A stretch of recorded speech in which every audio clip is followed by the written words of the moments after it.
Hey everyone, it's your girl Jeneen, and welcome to Candidly Single Mom. This has been a long time coming. The last podcast that I did was in 2022, and I told myself during that time that I would just be taking a break, and my break lasted 3 years. But really, to be fully transparent, I wasn't telling myself to take a break. I was actually quitting because I felt super overwhelmed with all that I was doing. And I didn't know how to navigate my podcast and the planning that goes behind it and having a 9 to 5. And then also, of course, if I'm talking about single parenthood, I'm a single parent and having to navigate parenting my kids.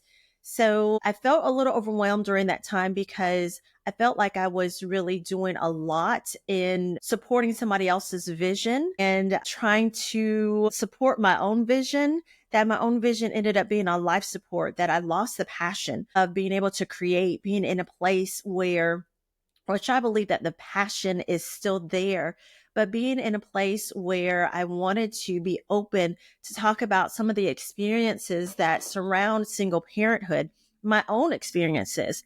I enjoyed during the time being able to have other people on and interview and have amazing conversations. So I would welcome you all to go back and listen to some of the previous podcast episodes that I've had, which of course are years old now.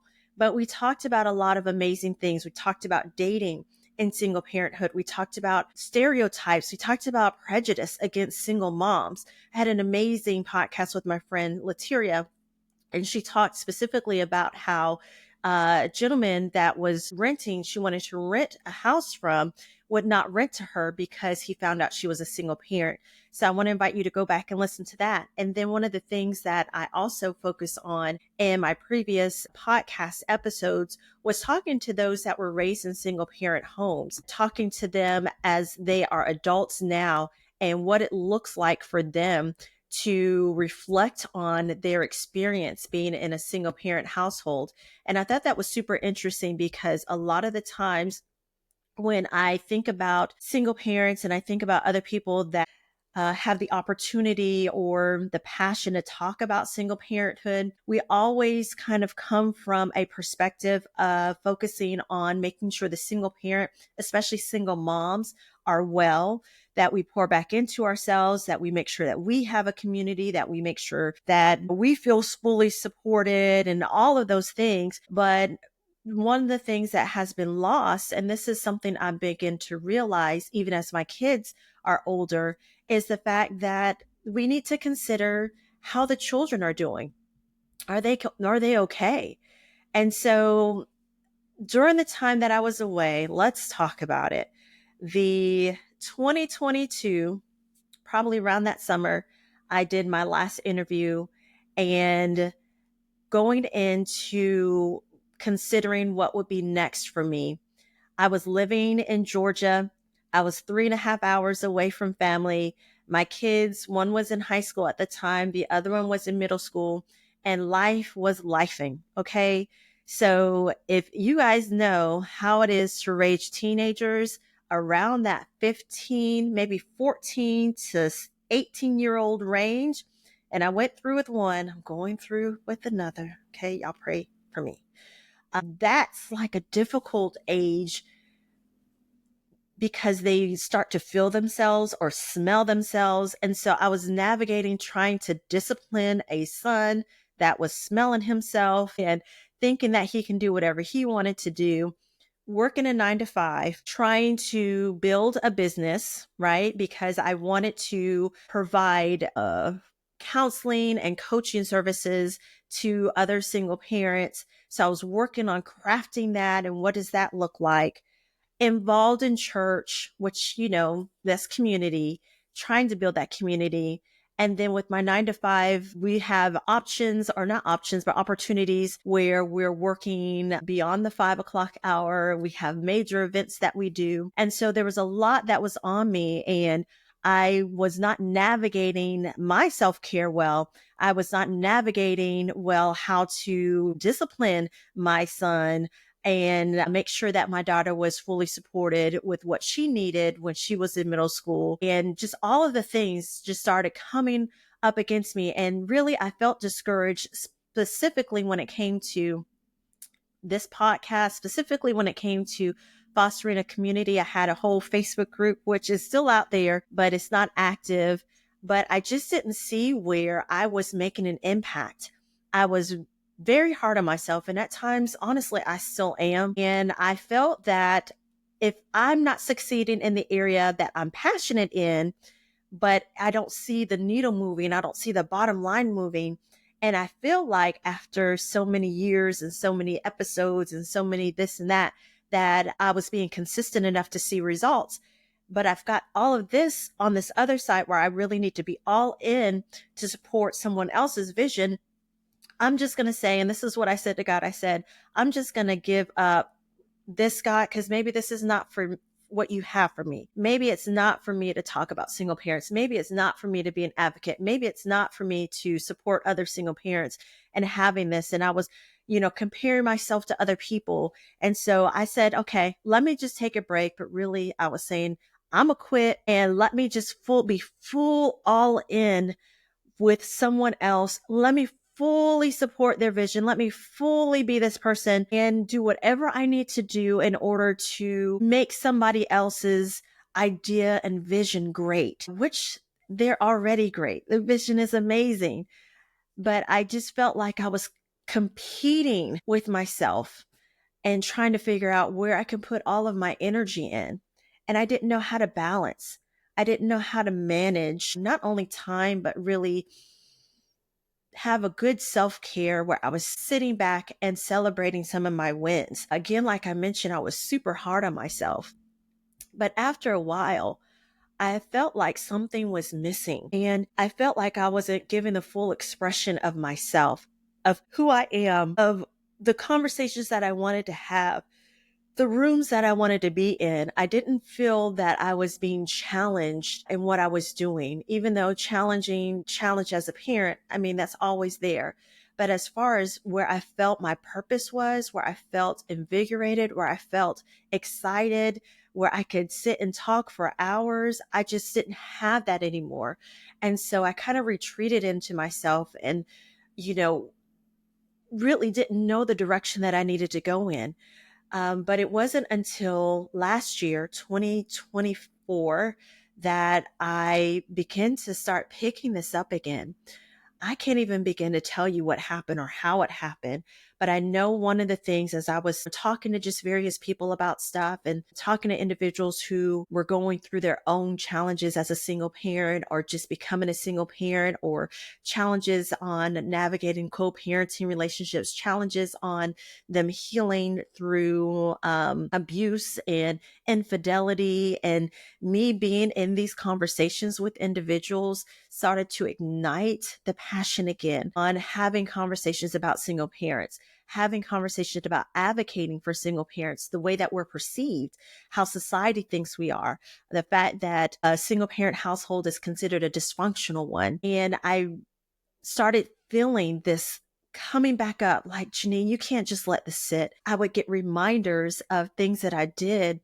I would look back over my vision of things that I wrote. And I began to realize, like, even though I was in it in the moment, I didn't understand like the weightiness and the amazing ideas that I have and content that I was actually producing. And while I was in it, I didn't realize how amazing it was. But when I went back and looked over this stuff that I wrote, the content that I was producing, things that I was talking about, some of the old videos that I had, that, you know, how Facebook does the memories, I began to say, Janine, wow, like you were really onto something. Like you were really passionate. Like this is great information. It's profound. It's amazing. Like people, I could see how people can be encouraged and empowered by listening to this. And so that little seed that I thought that I had buried and, you know, said my last rites to, as far as just putting it to bed and kind of putting it in a casket, I guess you could say, and burying it, that little seed just started to grow again. And I realized that I could not talk about the things that I'm passionate about, could not look at all the work that I did, all the ideas, all of the stuff that I've written down, all of the framework that I've kind of outlined for myself in regards to this particular area, and just say no to it and just ignore it. And it just kept tugging on my shoulder like, Jeneen, really, this is where you're supposed to be. And again, being presented, talking with other single mothers, talking with single fathers, and kind of coaching them through some of the things that they were experiencing started to grow that seed more and more and more. And one of the things that happened that made me decide to bring Candidly Single Mom back was just looking up my podcast, like doing a Google search and finding that I was in a top 10 category of podcasts that talked about single parenthood. I think I was number 9. I can't remember. Anyway, but for me to not have anything out there over the course of 3 years, and September of last year to have this article posted that has my name, that has a reference of where people can listen to my podcast, was the confirmation that I needed to let me know that I needed to bring this back to light, that I needed to really dig in, dial in, be consistent, not be hard on myself, not compare myself to other people, because there's amazing women that I know that are single parents that are doing amazing things with their platform, but not comparing myself to them, and to say that I can still support someone else's vision while undergirding and supporting my own.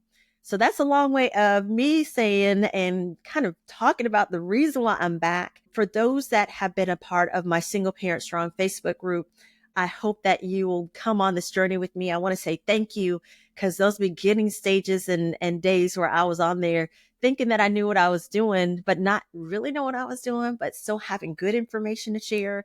And you all stuck with me, and y'all are still in that group if you didn't know, but we'll talk about what happens with that group. And for those that have been listening to my podcast as I was launching it, those have supported me, those that came on to be interviewed, those have encouraged me even in this moment as I've had conversations about coming back out here, putting myself back out here.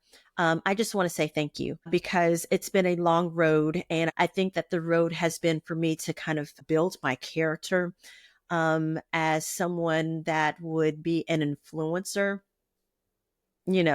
okay.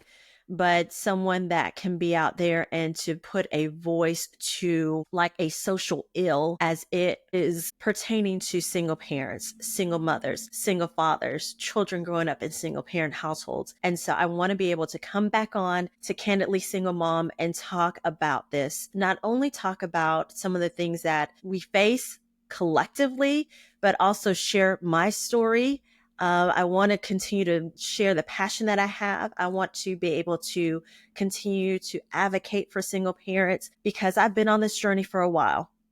And I did the math, y'all. So the math is, of course, I was married 8 years. Maybe the first year, we'll give it the first year as being a good year, but it wasn't. And I realized that I was divorced, went through a divorce. I don't call myself a person that is divorced, because it's not who I am. It's something I experienced. So I went through a divorce and have been single again for 12 years. 12 years. And with that, I realized that single parenthood has been 13 years. So I've been on this journey for quite a while. And when I say quite a while, I started as a single parent with my son being in kindergarten. He was in kindergarten, getting ready to transition to first grade, and my daughter being a toddler.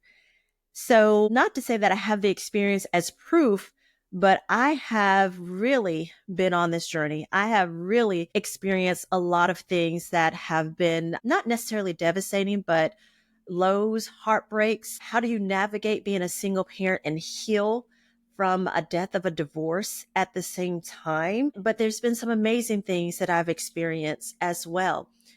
Being able to own my first home as a single parent with the one income, where being married, we weren't even not even able to get a home together. So that says a lot.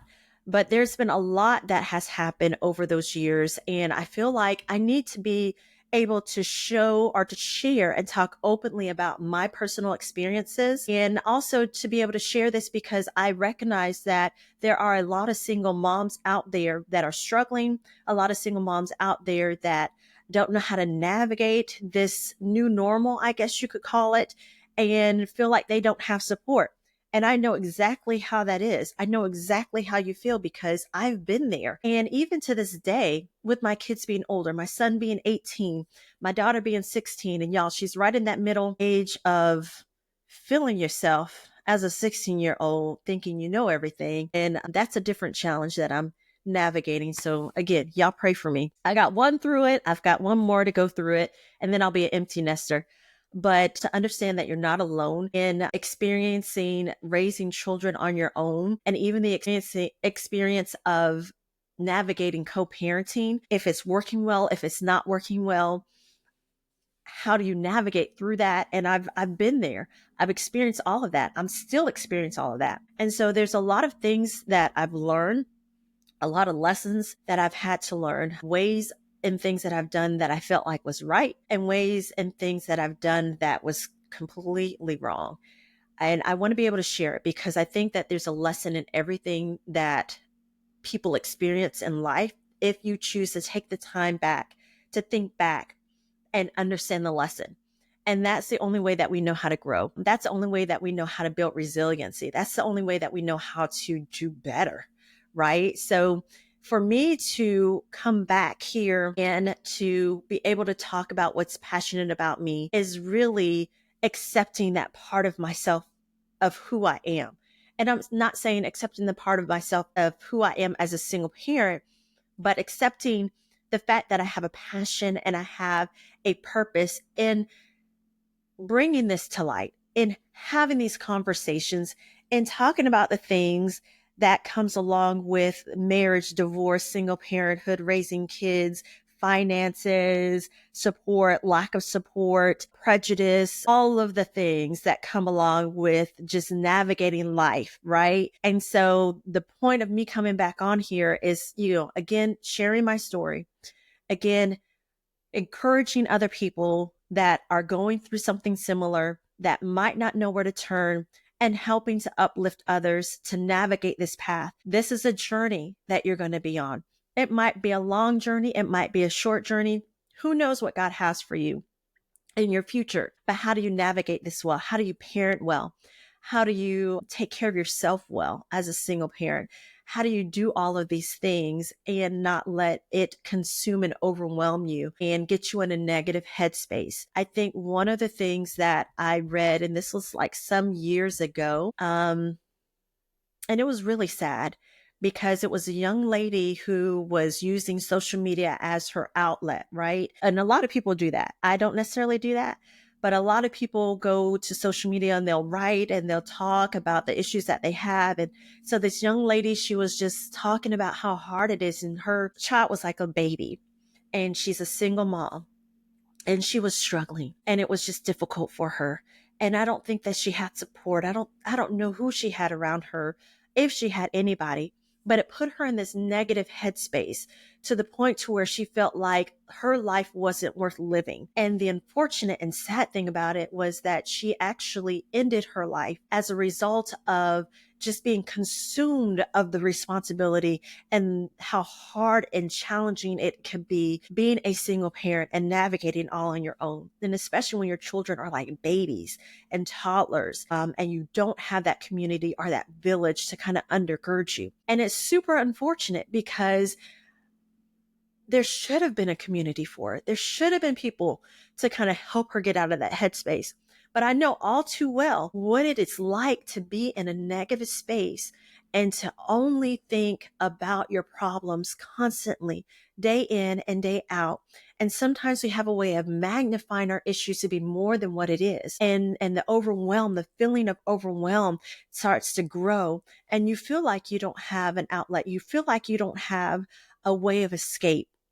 And so I want to be able to step in into those places where these single moms and single fathers feel like they don't have anybody, they don't have anything else, and that their life is not worth it, and that maybe their kids are better off if they weren't there, or better off with the other parent, and they don't have a fight in them. I've experienced that with a single father having to fight for his children and being at a place, in a very low place, where he felt like his life wasn't worth it. And me having to step in and really like fight for his life for him and help him to see, this is hard, because he was going through a divorce and it was messy and it was nasty. And to be quite honest, like if I see the ex-wife anywhere, it's on and popping, you know what I mean? Because this person is very close to me and what he was going through. And I know he's a good father, and I know that he could do amazing things with his children, and to be able to provide this environment that's healthy for them. Whereas the environment, on the other end wasn't going to be as healthy, but him having all of these negative thoughts in his head. And I don't want to see any other single parent get to that low place. I want you to know that there's a community of people that are there for you. Even if your family's not there for you, let me be there. There should be more places of support within society, within, where you live locally, where across the nation, that is supporting single moms to be able to allow them the space that they need. If it is to grieve, but the space that they need to be able to live life fully and thrive, and their children thrive as well. And so I wanted to, come back on to say, this is the reason why I'm here, is to be able to talk not only about my struggles, my journey, but I want to make sure that I am here to support other single parents as well. So I'll be sharing a lot about what happened, as a result of my marriage ending. There is a lot that I've experienced. And as I kind of went back and even talked about it, I realized that a lot of what I experienced was trauma in a sense. I don't think that I realized that when I was in it, but I also know that there was a path to healing that I went on. And, I couldn't fully articulate what I was experiencing as far as my healing took place, but there was something that occurred to allow me to overcome a lot of things. And so when people are experiencing these hard times as single parents, and maybe it might be some shameful things that you don't feel too comfortable sharing, just know that you're not alone. Just know that other women, other men out there have experienced or are experiencing the same thing. Just know that maybe you're having conversations with your children and they are having a hard time transitioning, or having a hard time understanding why their family dynamic is the way that it is, and feeling as if they are left out, or they're not cared for or loved enough, or the other parent has disappointed them so much that they don't want to have nothing to do with that other parent. And how are you able as a parent to navigate that? So you might be experiencing that. And I want to share, because there's a lot of things that I've experienced in my marriage, through the divorce, as a single parent, that has allowed me to kind of think back on what lessons I've learned, like I mentioned earlier, and being able to share those lessons with you all, and to let you know again that you're not alone. So I really believe as single parents that we have a level of faith naturally, that we have resilience naturally, that we have an ability to overcome obstacles and to be able to manage little well, whether it's not enough time, not enough finances, to and have a stable household for our kids. And one of the things that really has irked me, or is something I just don't care for, is the way that society views single parents. And I think probably single moms more specifically. And I remember reading information about statistics of the rate of single parent households and moms, and, talking about the mentality of them. And they're more likely to be in poverty stricken areas as far as where they live. They're more likely to make less than and be considered at a poverty level. I remember reading about the children that come from single parent households, that these households are dysfunctional. Children are more likely to be involved in crime. They're more likely to drop out of high school. They're more likely to be troublemakers.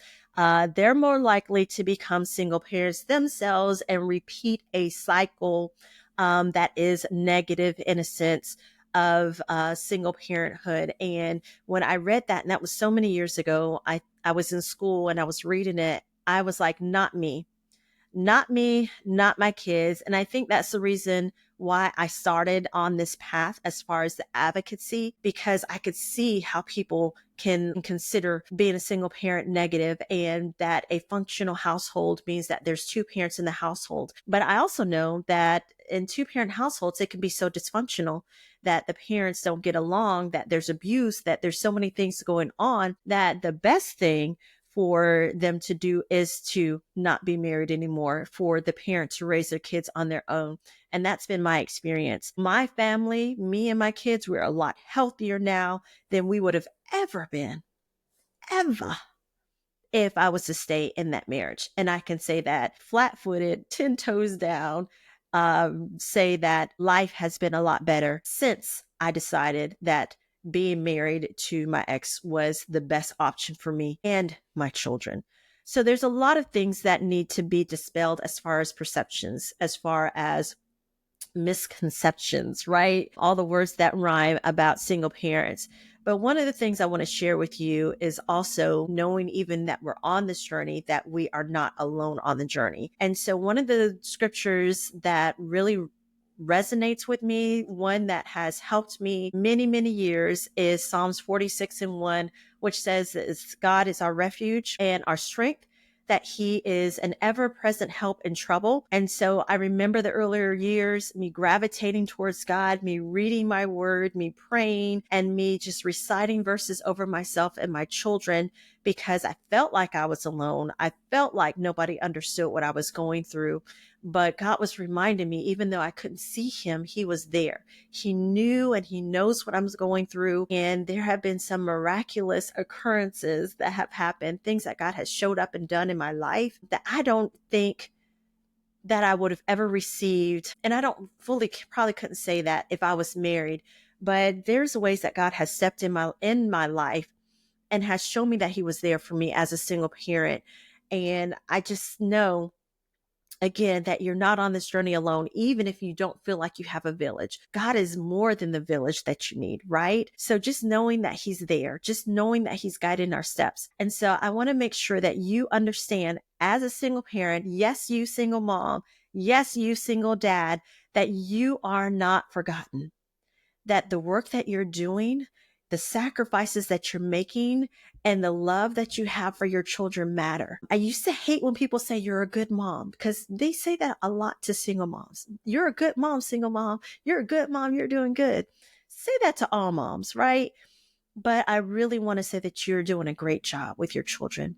Even if you don't feel like it, you're doing good. Because if you love your children enough to provide a healthier household for them instead of staying in dysfunction, you are doing great. And if you have to sacrifice for your children for a short time, you are doing great. And know that there is a return on your sacrifice, that things will be better and they will get better for you. So I want you to think about that when you are exhausted. I want you to think about that when you're doubtful. I want you to understand that you are doing an incredible job. And so with that being said, I want to be here, that you all hold me accountable to be consistent in providing not only anecdotes, I guess you could say, as far as my personal journey, but to be able to encourage you all to continue on the journey and to navigate it well, to make sure that you're doing the best that you can do, to understand that you're not by yourself, to know that there's community and people that are doing things currently in order to allow you a safe space for you and your children. And so let's do this. Let's be on this Candidly single mom journey together. Let's embrace this journey. And so I want to thank you all for the time that you have committed to staying with me, and champion you all as you support me. So I would ask that you subscribe. I would ask that you follow and stay connected, because again, I'm just getting started. We're just getting started, and let's create this community of single parents, and also a community for children growing up in single households, to be able to move forward together so we can change the narrative that surrounds single parents from negative to positive. I want this to be a movement. Let's make this a movement. Let's prove to people that we're capable, we're able, our children are thriving, we are thriving, we are healthy, and we are strong. And that's what I want. So until next time, you all take care, be well, and thank you again.